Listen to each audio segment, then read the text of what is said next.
Բարի լույս հարգելի հետևորդներ, եթերում ABC լուրերի առավոտվա թողարկումն է, ես Սվետլանա Պետրոսյանն եմ։ Եվ այսպես Բաքվի դատարանում շարունակվել է Արցախի նախկին պետնախարար գործարար Ռուբեն Վարդանյանի դեմ կեղծ դատավարությունը։ Ըստ ադրբեջանական լրատվամիջոցների նիստի ընթացքում Վարդանյանի պաշտպանական կողմը միջնորդություն է ներկայացրել թարգմանիչ Իսլամ Աղաքերիմովին բացառք հայտնելու վերաբերյալ, պնդելով, որ վերջինս սխալ թարգմանություն է արել նախորդ նիստին։ Թարգմանիչը նշել է, որ սխալը եղել է տեխնիկական եւ իբր չի ազդել բովանդակության վրա։ Դատարանը մերժել է միջնորդությունը հայտարարելով, որ դրա համար օրենսդրական հիմքեր չկան։ Նիստի հաջորդ հատվածում լսվել են այսպես կոչված դժողների ցուցմունքները։ Հաջորդ նիստը նախատեսված է նոյեմբերի 20-ին։ Իսկ Երևանում մոտ 1 ամիս առաջ կալանավորված Գյումրու քաղաքապետ Վարդան Ղուկասյանը կալանավորումից հետո առաջին անգամ հայտնվել է տեսախցիկների առաջ եւ նոր բացահայտումներ արել։ Ղուկասյանին ծափահարություններով են դիմավորել դատարանում։ Նրան հակակոռուպցիոն ատյան են տարել անշարժ գույքի օտարման գործով։ Դատական նիստը կշարունակվի նոյեմբերի 25-ին։ Հրաբարակներում ուրեմն շենություններ է կառուցվել։ Իմ օրոք 40,000 տնակ է հեռացվել, այսինքն ոչ մի բան իր տեղը չի եղել։ Իմ օրոք կառուցվել է 17,000 բնակարան։ Իմ օրոք Հայաստանի Հանրապետության բոլոր քաղաքներն ու գյուղերը միասին բացի Երևանից մասնավորը անհատ այդքան շինարարություն չի արել, ոնց որ Գյումրի քաղաքում։ Ուրեմն մեր նպատակն է քաղաքը կառուցել։ Մինչև այսօր, որ դուրս եմ եկել 12 թվականից, ուրեմն ընդամենը 15 թե 20 շին թույլտվություն են տվել։ Հիմա որ եկել է նորից քաղաքը շենացել է, մարդիկ ասում են քաղաքը կառուցվում է։ Այսինքն մեր նպատակը եղել է քաղաքը կառուցել։ 1 մետրը, 2 մետրը այս կողմենքով մեզ համար արժեք չի եղել։ Ինչի համար։ Որովհետև այդ 60 հոդվածը, որ իրանք դոգմա են վերցնում, 60 հոդվածը կարող է փոխել քաղաքապետարանը։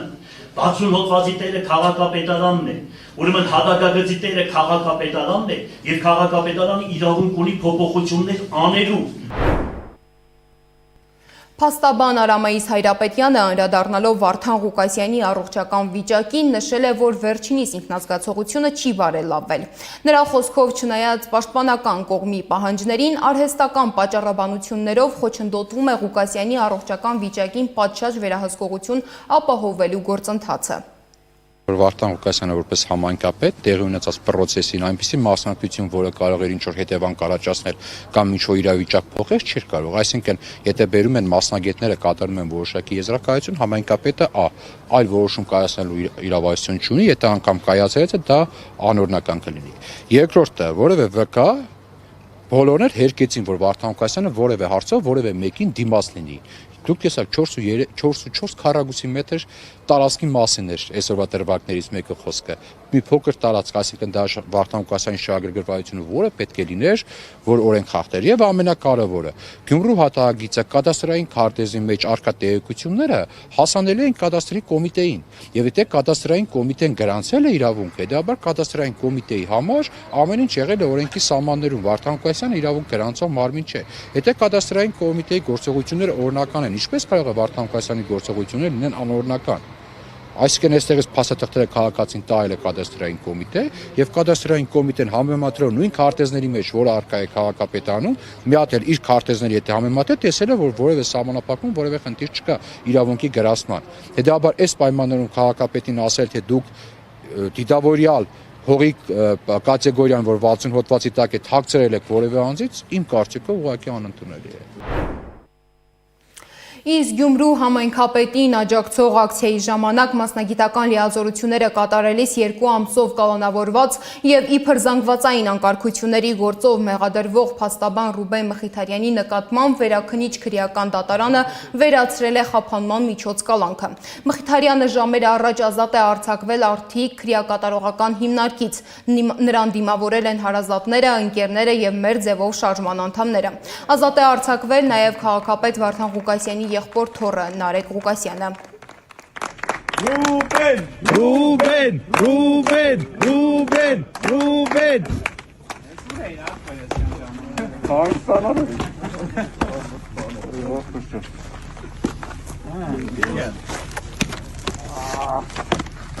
Hasan.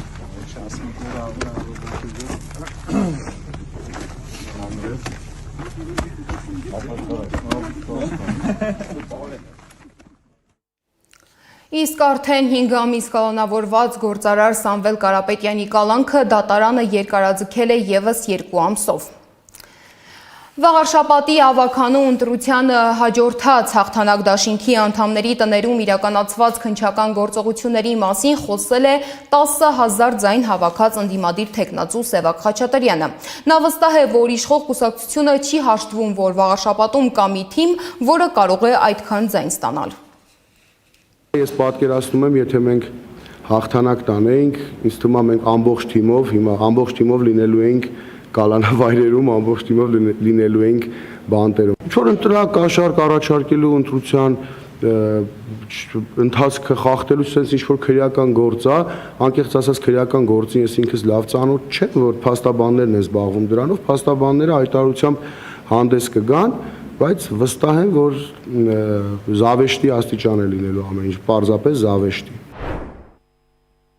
Իդեպ Վաղարշապատում ընտրված քաղաքացիական պայմանագիր կուսակցության առաջնորդ Արգիշտի Մեխակյանը մասնակցել է ՔՊ վարչության հերթական նիստին։ Նրան դիմավորել է Փաշինյանը։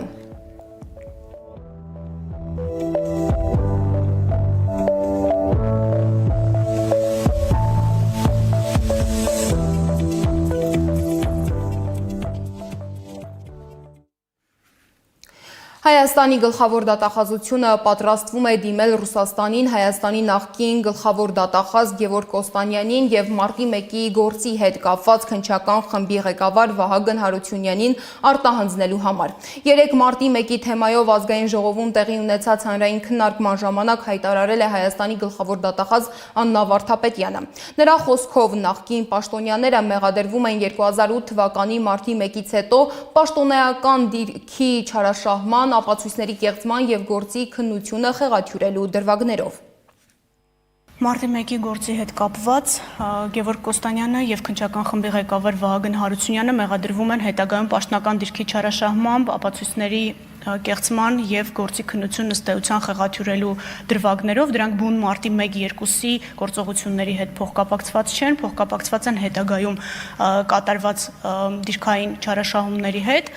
2 անձի մասով էլ քննչական խմբի ղեկավարի և Կոստանյան Գևորգի մասով մեր ունեցած տվյալներով այդ անձին գտնվում են Ռուսաստանի Դաշնությունում։ Ռուսաստանի Դաշնության հետ մենք աշխատում ենք բազմակողմ պայմանագրի շրջանակում, այս պահին դա Քիշնևի կոնվենցիան է, բայց այս պահին չունենք ռուսական կողմից համաձայնություն այս անձանց արտահանձնելու։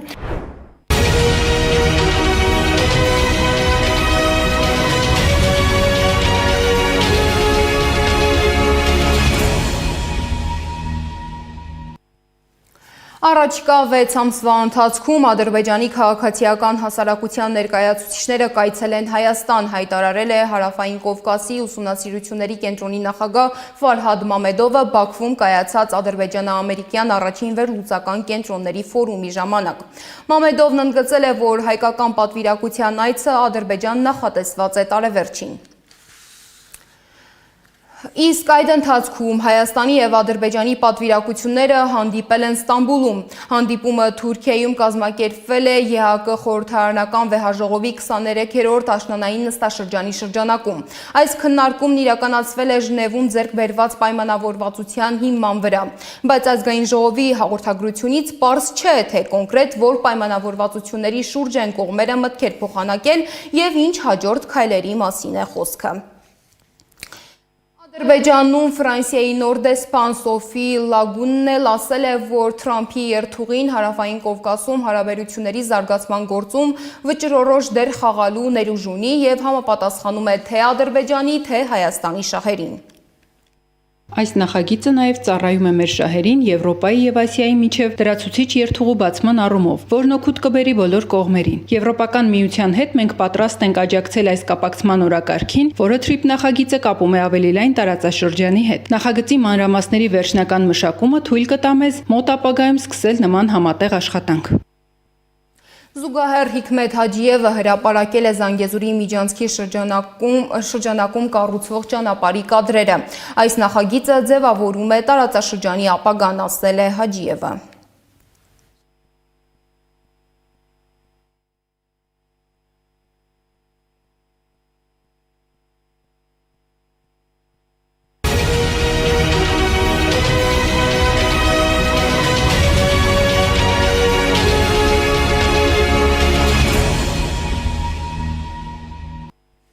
Միջազգային լրահոսից ԱՄՆ նախագահ Դոնալդ Թրամփը հայտարարել է, որ պատրաստ է հնարավոր համաձայնության գնալ Իրանի հետ։ Նրա խոսքով կողմերի միջև արդեն մեկնարկել են նախնական քննարկումները։ Սպիտակ տանը Սաուդյան Արաբիայի թագաժառանգի հետ հանդիպման ժամանակ Թրամփը նշել է, որ իրանական կողմը հուսահատորեն ցանկանում է կնքել այս գործարքը եւ ինքը լիովին բաց է բանակցությունների համար։ Թրամփը նաեւ անդրադարձել է Վենեսուելայի շուրջ առկա վիճակին, նշելով, որ պատրաստ է բանակցել նաև այդ երկրի առաջնորդ Նիկոլաս Մադուրոյի հետ եւ բաց է ցանկացած երկխոսության համար։ Իսրայելի ռազմաօդային ուժերը հարվածել են Լիբանանի հարավային Սաիդա քաղաքում գտնվող պաղեստինցի փախստականների ճամբարին։